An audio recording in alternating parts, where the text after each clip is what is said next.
Good morning, everybody.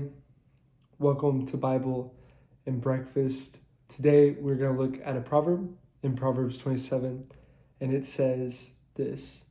It says, "Be diligent to know the state of your flocks and attend to your herds. For riches are not forever, nor does a crown endure to all generations. When the hay is removed and the tender grass shows itself, and the herbs of the mountains are gathered in, the lambs will provide your clothing, and the goats the price of a field. You shall have enough goat's milk for your food, for the food of your household, and the nourishment of your maidservants. Be diligent to know the state of your flocks, and attend to your herds."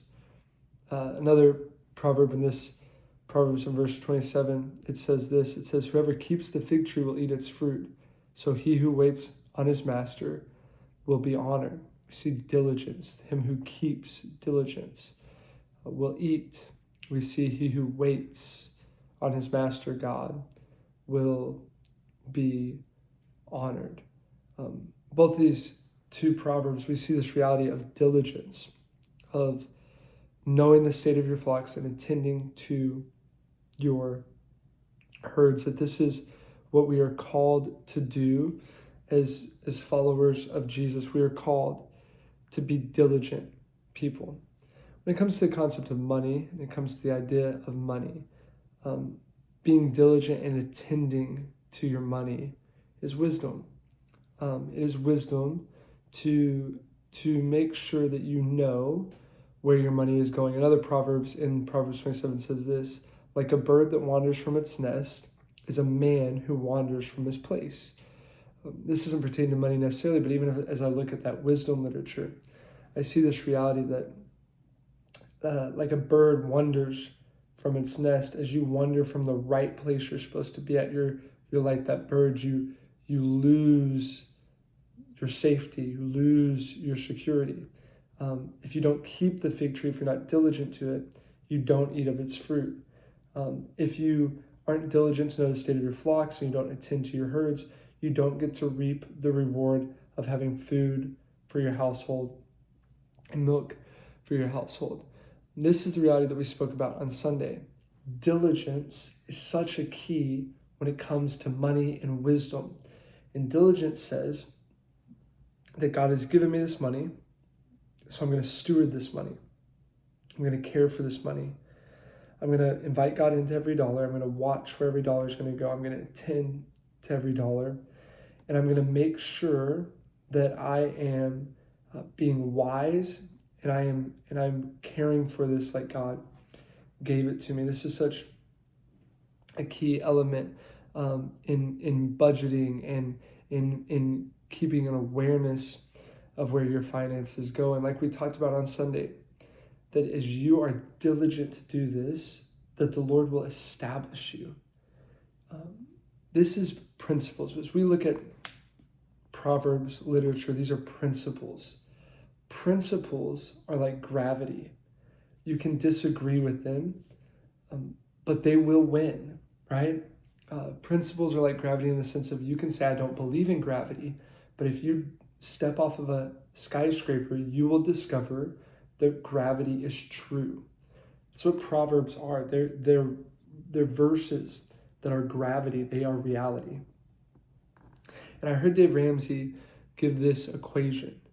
He said, we live in a distracted era. We live in an era where people are not diligent.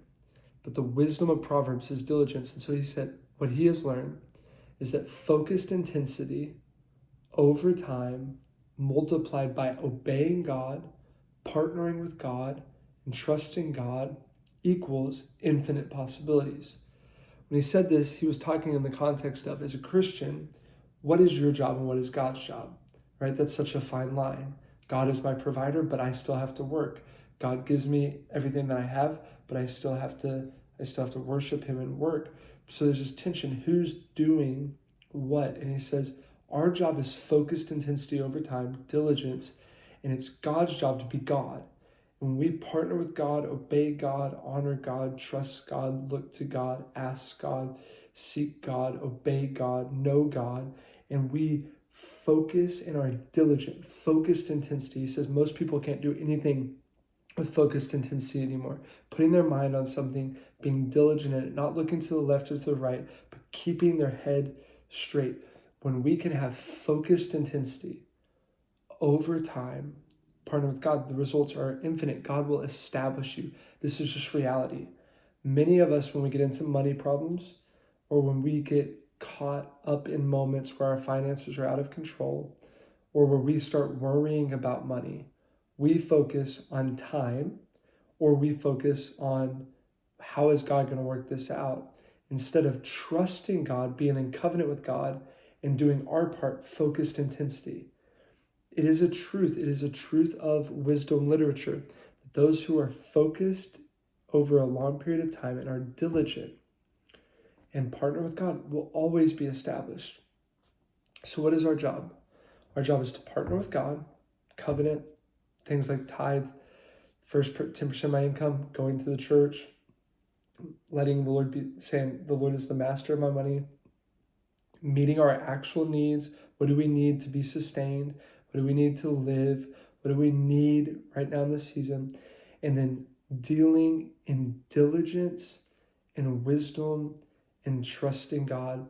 And as we do that, as we're faithful with that and partnering with Him, and then we put our head down and we work as hard as we can, we obey Him, we honor Him, we worship Him with our work, the gravity principle will be true, that we will look up and figure out that God provided for us, that God took care of us, and that God was able, and that He established us.